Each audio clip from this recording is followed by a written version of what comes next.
Əlbəttə, mənim Rusiya-Ukrayna müharibəsinə nə təsirim ola bilər? Deməli, bu Trump dedikcə danışıqlarda istifadə elədi, öz rıçaqlarından istifadə elər, dedi, nə qədər olmasa ağıl-ağıldan üstündür. Mən də danışıqlarda söyüş qoydum. Bomba atanın, raket atanın, torpaq tutanın, adam öldürənin, işğal eləyənin. Gördüm də orada heç kim məni eşitmir, dedim, bu iş mənim başıma gəldi, mən müharibə görmüşəm. Oradakilərin əksəriyyəti sülh danışan yox, sanki alverçilər idi.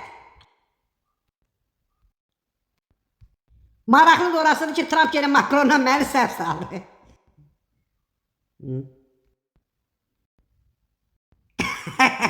Orada dedim ki, 30 illik bir həll olmayan münaqişənin həll olmasında mənim də az xidmətlərim olmuyubdu. Ayda bir də baxdım ki, Macron Avropa çərçivəsindən danışır. Heç Rusiya-Ukrayna reşotkasına petlə vuran da yoxdur. Trump durmuşdu üzü sülhə. Macron da qayıtdı ki, axırımız nətər olacaq? Bilirsən, Trump Putinə deyir ki, hara qədər gəlmiş orada durun. Ukraynada hara qədər çəkilib orada dursun. Yəni, sən əgər oradan gəlsən, bu Rusa deyir ki, gələri söyüş qoymuşam. Birdən Macron kişiləşdi ki, siz nə deyirsiniz, belə şey olanmaz.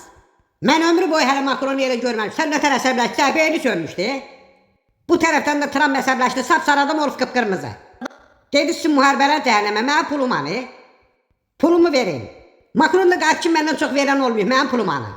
Dedim, mən də bir əylə silah göndərmişəm, mənim pulum hanı?